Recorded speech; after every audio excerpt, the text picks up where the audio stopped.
آپ نے اپنے اپنے اداروں میں کم و بیش 7-8 سال گزارے، اور ان 8 سال میں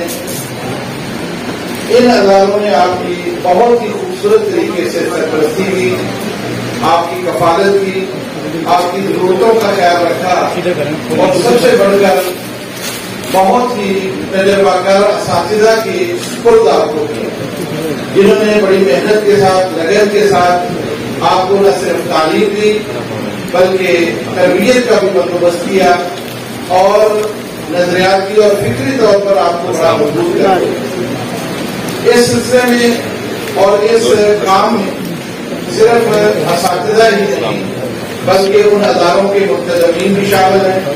اور ان اداروں کے محسنین بھی شامل ہیں، جنہوں نے آپ حضرات کی ضرورتوں کو پورا کرنے کے لیے اپنی حلال کمائی سے پیسہ صرف کیا، اور ان اداروں کی کفالت کی جو آپ کے اوپر صرف کی۔ لہذا اس اعتبار سے میں یہ سمجھتا ہوں کہ آپ کے اوپر مختلف قسم کا بارگاہ ہے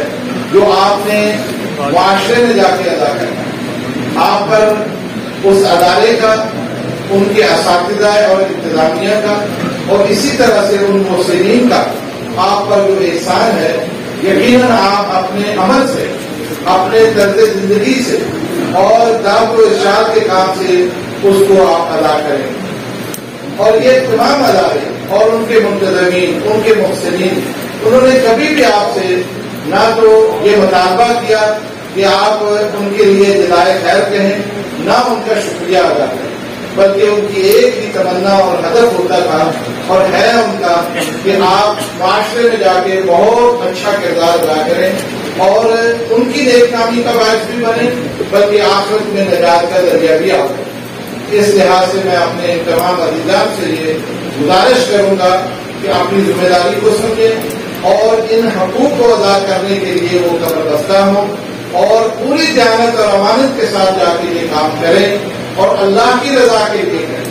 اللہ کو راضی کرنے کے لیے کریں، تاکہ آپ کا کیا ہوا کام ان تمام حضرات کے نامہ اعمال میں صدقہ جاریہ کے طور پر شریک۔ دوسرا جس طرف اشارہ کیا گیا وفاق المدارس سلفیہ اور اس کے کردار کے حوالے سے اور موجودہ حالات کے تناظر میں، میرے خیال میں اب یہ بات اس قدر تکرار کے ساتھ مختلف جگہوں پہ ہو گئی ہے کہ ہر شخص تک ہمارے وہ جذبات پہنچ چکے ہیں،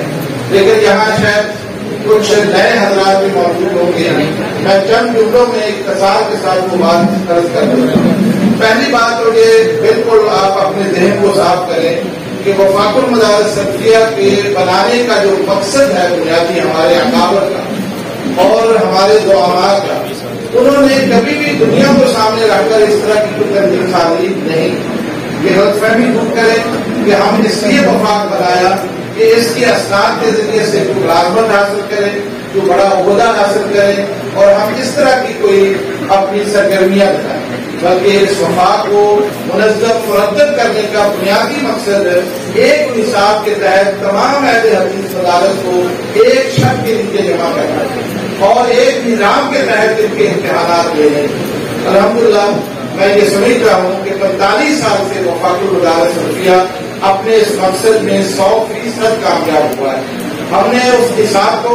جو کہ اعلیٰ معیار کا ہے اور ایک بین الاقوامی یونیورسٹیوں کے برابر کا نصاب ہے، جس کو کسی بھی پلڑے میں ڈال کر کھولا جا سکتا ہے، اس نصاب کو مرتب کر کے تمام مدارس میں رائج کیا، اور وہ کراچی سے لے کے بلتستان ہو، وہ کوئٹہ سے لے کے کشمیر تک ہو، کوئی بھی مدرسہ تھا وہ طلبہ کا ہے یا طالبات کا ہے، یہ نصاب پڑھایا جاتا ہے، اور کہیں سے بھی فارغ ہونے والا طالب علم یکساں تعلیم دے کے میدان عمل میں آتا ہے۔ ان کے لیے کام کرنا آسان ہے، ایک دوسرے کے ساتھ رابطہ کرنا آسان ہے، اور انہیں معلوم ہے کہ ہم نے جو کچھ پڑھا ہے اس کی آگے ترویج کیسے ہم نے کرنی۔ یہی وہ بنیادی مقصد تھا جس کو ہم نے سامنے رکھا اور اس کو پروان کیا، اور ہمارے اکابر اور علماء اب بھی اسی اپنے منہج کے اوپر قائم ہیں۔ دوسری بات اس حوالے سے یہ بالکل کلیئر ہونی چاہیے اور صاف ہونی چاہیے کہ وفاق المدارس سلفیہ یہ مرکزی جمعیت اہل حدیث ہی کا ثمرہ ہے، مرکزی جمعیت کی قیادت نے ہی اس کو بنایا، اس کی فکر کی اور یہ تصور پیش کیا تھا اور اس کو سامنے رکھ کر انہوں نے عمل کیا۔ لہٰذا اس اعتبار سے یہ مرکزی جمعیت اہل حدیث کی حسن کارکردگی کا ہوتا ثبوت ہے۔ لیکن میں سچی بات ہے ستائش کرتا ہوں اور تحسین پیش کرتا ہوں کہ جب سے وفات وجود میں آیا مرکزی جمعیت اہل حدیث کی قیادت کوئی بھی رہی بشمول موجودہ قیادت حضرت الامیر کسی نے بھی وفات کو سیاسی مقصد کے لیے استعمال نہیں، نہ تنظیم سازی کے لیے نہ سیاست کے لیے اس کو استعمال کریں۔ ہمارے ساتھ منسلک ہونے والے تمام اہل حدیث وہ کہیں بھی بستے ہوں، ان کا کسی تنظیم سے تعلق ہو یا نہ، اور خاص طور پر وہ غرباء اہل حدیث سے ہوں، وہ روکڑی خاندان کی جماعت اہل حدیث سے ہوں، وہ جماعت الدعوہ سے ہوں یا کسی بھی اور تنظیم سے ہو، ہم نے صرف اس بنیاد پر ان کو قبول کیا، سینے سے لگایا کہ یہ اہل حدیث ہیں اور ہمارے اس منہج کے مطابق پڑھانا چاہیے۔ یہی وہ بنیادی مقصد تھا،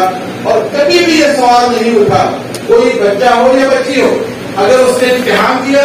جو اس نے کمایا اس کا نصیب اس کو دیا، وہ اول بھی آیا، وہ 100 بھی آیا، وہ 2 بھی آیا ہے، تو بڑے اعزاز کے ساتھ اسٹیج پر بلا کر ان کو انعامات سے نوازا۔ اور میں خود حیران ہوں، میرے علم میں نہیں تھا، آج جب ہم انعامات دے رہے تھے، آج تقریب تھی، اس میں ایک مرحلے میں جماعت جامعہ اہل حدیث لال گرہ چوک کا ایک بچہ تیسری پوزیشن پر آیا اور حضرت الامیر کے ہاتھ سے اس نے انعام وصول کیا۔ اور اگر ہمارے ذہن میں کوئی تعصب، کوئی سیاسی وابستگیاں یا کوئی اس طرح کا اعلان ہو تو ہم کبھی بھی ان کو آگے نہ آنے دیتے۔ لیکن وفات المدارس کا نظام اس قدر شفاف ہے کہ یقین جانیے، میں یہ بڑے بات حدیث علم کے طور پر عاجزی کے ساتھ کہتا ہوں کہ پرچے بنتے ہیں، ان کو چھپایا جاتا ہے، کون استاد بناتا ہے، کہاں وہ چھاپتے ہیں، ان کی تصحیح کون کرتا ہے، میں بھی بے خبر ہوں، حضرت الامیر صاحب بھی بے خبر، ہمیں علم نہیں ہوتا، بالکل مجھے علم نہیں، حالانکہ روز اول سے میں وفات سے منسلک ہوں۔ سب سے پہلا امتحان 1978 میں نے کیا، میں اس وقت سے لے کے آج تک اس معاملے میں بے خبر ہوں، مجھے نہیں پتا ممتحن کون ہوتا ہے، پرچے کہاں چھپتے ہیں، اس کی تصحیح کون کرتا ہے، طریقہ کار کیا، اس وجہ سے کہ ہم اس کو شفاف رکھنا چاہتے ہیں۔ اور یہ ایک الگ سے وہ معاملہ ہے جہاں یہ سارے کام انجام پاتے ہیں، اور پھر جو بھی کماتا ہے اس کو دے دیا جاتا ہے۔ البتہ اگر کسی کو اعتراض ہے تب بھی غیر جانبدار علماء اس کی تصحیح کرتے ہیں، دیکھتے ہیں، جو اس کا حق ہے اس کو دے دیا جاتا ہے۔ کہنے کی بات یہ ہے کہ وفات المدارس سلفیہ کا نصاب وہ بھی بہت ہی اعلیٰ پیمانے کا نصاب ہے، جس کی تحسین ہر طبقہ کرتا ہے، خواہ اس کا تعلق کسی یونیورسٹی سے ہو، خواہ اس کا تعلق کسی دیگر مکتب فکر سے ہو۔ اس کے لیے بہت تفصیل کی ضرورت ہے، وقت کم ہے، میں اس میں نہیں جاتا۔ اور آخری بات یہ ہے کہ مختلف وفات وجود میں آئے۔ میرے عزیزوں، بات یہ ہے کہ ہم جو سودا لے کے آپ کے پاس آئے، یہ آج تو پہلے دن نہیں آئے، ہم نے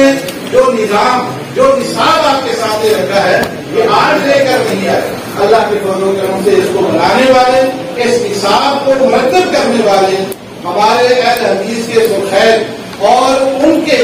بہت ہی ماہرین تعلیم، انہوں نے بیٹھ کر سر جوڑ کر اس کو مرتب کیا۔ وہی سودا ہم آپ کے پاس اس وقت سے لے کے آئے، جس کو آپ نے اس وجہ سے قبول کیا کہ اس سے بہتر نظام نہیں ہو سکتا، اور اس کی تدریس کا آپ اہتمام کرتے ہیں، اور پھر اس کے نتیجے میں جو بچے، جو علماء، جو فضلاء تیار ہوتے ہیں،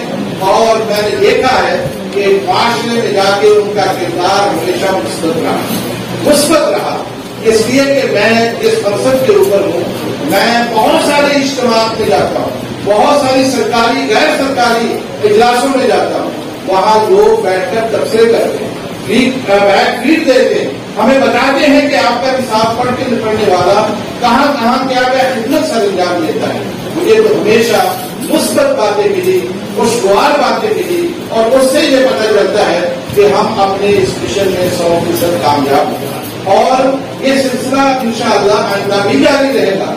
آنے والے نئے وفات ہمارے لیے کوئی مسئلہ نہیں ہے، نہ ہم اس سے گھبرائے ہیں، نہ ہمارے لیے وہ کوئی مسئلہ ہے۔ اللہ کرے وہ اپنے جگہ پر کامیاب ہوں اور محنت کریں، مشقت کریں اور لوگوں کو قائل کریں. لیکن یاد رکھنے کی بات یہ ہے کہ سب سے بڑی بات اس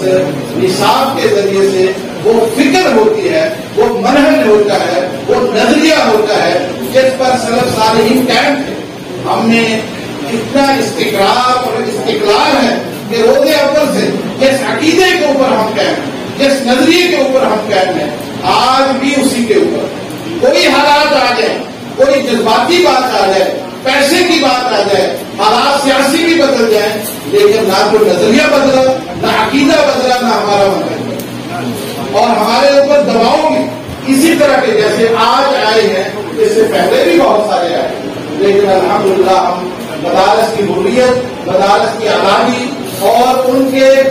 دل کو فراخ دلی کے ساتھ کام کرنے کا جو ماحول ہے وہ ہمیشہ ہم نے فراہم کیا. اور ہم آپ کا حراوت دستہ ہے اور آپ کی نمائندگی کرنے کے لیے جاتے ہیں. کبھی بھی ہم نے مدارس کے مفادات کا سودا نہیں کیا. حضرت موجود ہے، صدر وفاق کی حیثیت سے بہت ساری کلاس سنی جاتی ہے اور بالکل کھول کر وہاں بات ہوتی ہے، اور کبھی بھی ہم مدارس کے ساتھ اس طرح کا معاملہ کرنے کے لیے تیار نہیں ہیں. اللہ تعالیٰ ہمیں فتنوں سے بچائے. آنے والے وقت میں ہو سکتا ہے دباؤ کی شکلیں مختلف ہیں، لیکن آپ لوگوں کی ثابت قدمی خاص طور پر یہاں مدارس کے ناظرین مدرسین وہ موجود ہیں، اور یہ میرے جتنے بھی فضلاء نوجوان جو فارغ ہونے جا رہے ہیں، مستقبل ہمارا انہی سے وابستہ ہے. میں سب سے کہوں گا کہ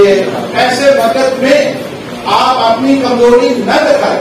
آپ ثابت قدم رہیں، آپ حوصلہ رکھیں. مشکلات اسی راستے میں آتی ہیں، آپ کے ثابت قدم رہنے سے ہی ہمیں حوصلہ ملے گا، اور جو بات آپ کے دل میں ہے انشاءاللہ ترجمانی ہم کریں گے، اور اللہ رب العزت ہم سب کو سرخرو کر دے گا.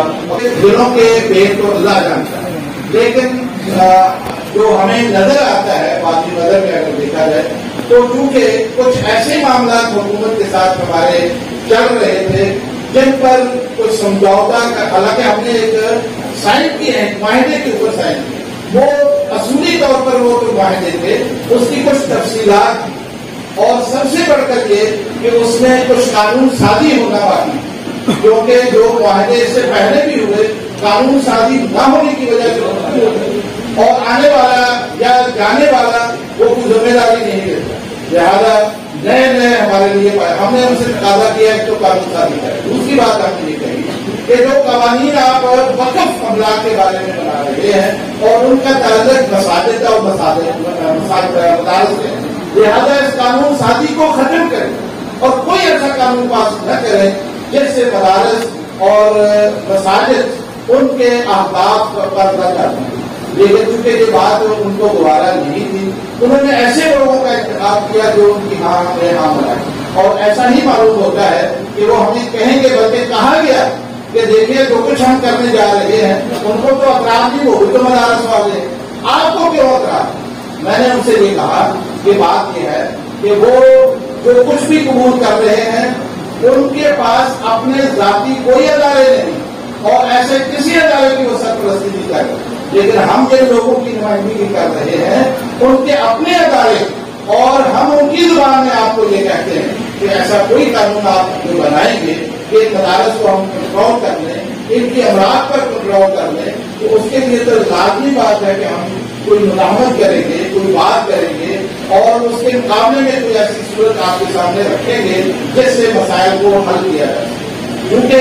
ہماری اس انکار کرنے پر ان کو ذرا تکلیف بھی ہوئی، اور اسی کی بنیاد پر ایسے لوگوں کا انتخاب ہوا جو ان کی ہاں میں ہاں بڑھا دیں. لہٰذا اسی سلسلے میں، اور یہ صرف ہمارا مسئلہ نہیں ہے کہ اہل حدیث مکتبہ فکر میں ایسا ہوا، انہوں نے باقی مکاتب فکر میں سے بھی ایسے لوگوں کو دیا. خدا شاہد ہے، میں کسی کی توہین یا کسی کی حالت مقصود نہیں ہے، آپ مجھ سے بہتر ان کے بارے میں جانتے ہیں، اور جن لوگوں نے ان کو بنایا وہ ہم سب سے زیادہ بہتر جانتے ہیں